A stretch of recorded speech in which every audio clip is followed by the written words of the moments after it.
Well, the Ukrainian military says it has sunk a Russian submarine during an attack on the port of Sevastopol in Russian-occupied Crimea. Kyiv says it also damaged an advanced air defense system. Ukraine confirmed it attacked the Morozovsk airbase inside Russia, hitting ammunition stored there. Russia's defense ministry said that the area was attacked by 55 drones, 36 of which were destroyed. Verified video shows huge explosions at the airfield, more than 100 kilometers from the Ukrainian border. This comes as Russian troops have made sustained gains in the eastern Ukrainian region of Donetsk. Ukrainian President Volodymyr Zelensky hailed the operations in an address on Saturday evening. For more, let's go. Today, our gratitude goes out to each of our warriors and all those who work in our defense industry for striking Russian airfields, oil refineries and logistics.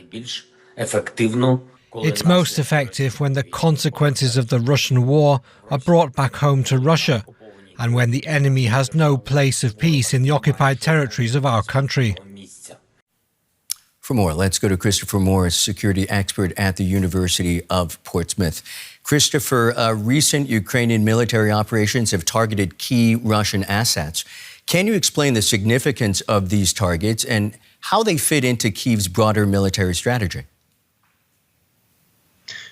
At the moment, I would stress that the Ukrainian strategy is very much to hold the line. These strikes that are taking place are very much in support of that. So what Ukraine has been able to do is in many ways truly remarkable. So we're seeing enhanced strikes against key Russian installations, particularly airfields, which is having the effect of effectively pushing back the Russian Air Force that's putting so much pressure on the front lines at the moment. In addition to this, we're seeing key attacks on oil installations, which is bringing the fight to the Russian economy. And we even have news of a drone strike over Moscow today. Critically as well, you can examine what's happening in Crimea. The pressure that the Ukrainians have been able to bring to bear using drones on the Black Sea Fleet has been really significant. And again, it's making the occupation of Crimea a truly costly endeavor.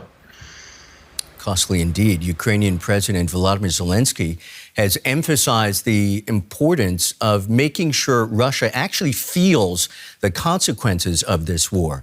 What are the potential risks and benefits of Ukraine's strategy to strike within Russian territory, especially in terms of international support?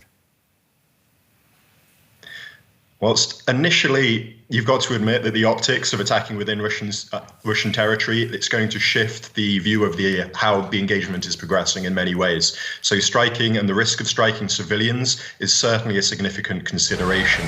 When it comes to, this perhaps eroding international support, however, I would be slightly more skeptical. Now, one of the iron laws, I suppose, of armed conflict is reciprocity. Now, if you consider the strikes that Russia has been, ardently pursuing within Ukraine, then I would stress that Ukraine has quite a lot of space to operate before any kind of international kind of pressure was to fall upon them. In your view, could the recent successful attacks on Russian air defense systems and naval assets change the balance of power in the Black Sea region? Whilst, again, these operations are fundamentally positive and they're definitely demonstrating that Ukraine is still in the fight, fundamentally, it's not going to alter the texture of the conflict. Now, it's making things immensely costly for Russia to continue to operate. And it is showing that Russia is taking steps to kind of preserve its high-value assets, pulling back its fleet and removing its air force further and further into Russia's interior. But at the end of the day, Russia seems content to sacrifice massive amounts of resources and manpower in this war. And unless that fundamentally changes, then we're not going to see a shift in the fundamental nature of the conflict. Christopher, Ukraine has been targeting Russian assets, but Moscow keeps making gains in the Donetsk region.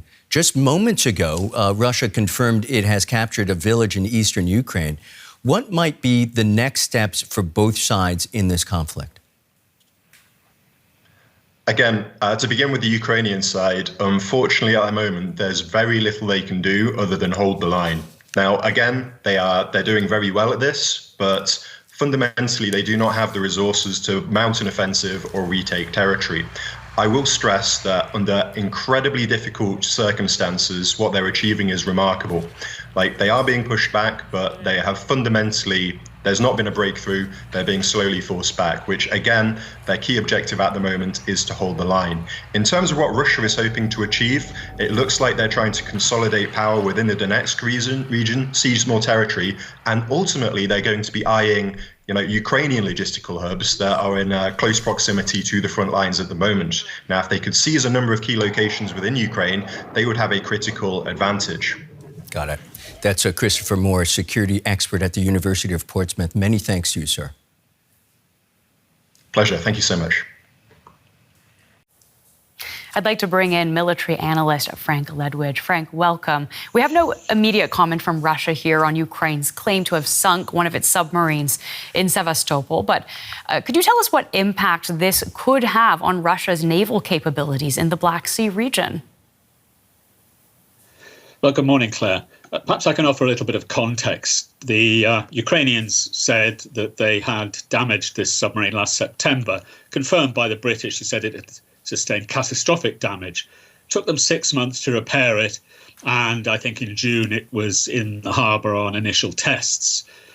Whether it's been sunk this time in harbour or alongside, we don't know. But the answer to your question is directly, it'll have no impact on the war as it is, since the submarine, which is a very effective submarine, very modern Kilo class, it's effectively been taken out of the line.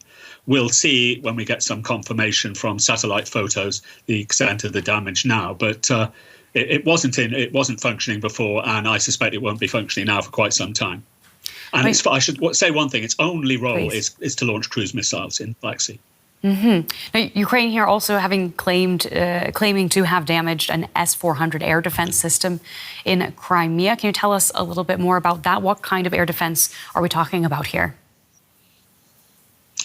Well, essentially, if you can think about the Patriot, which is a medium to long-range, very effective anti-aircraft and anti-missile system, it's very, very similar to that in terms of its intention and effect. It's high-end. It's the most modern and effective system that the Russians have widely deployed.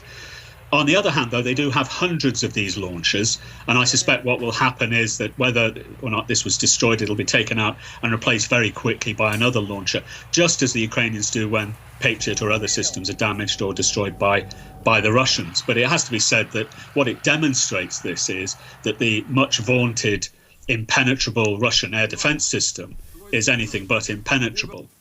So in that sense, would you say that this is more symbolic than having an actual impact on Russia's capabilities? Yeah, and it's all part of an attritional approach. It's not the first time the Ukrainians have damaged or destroyed an S-400 or many other systems. The significance of this is the modernity of the system. Like I said, it's very much like the Patriots.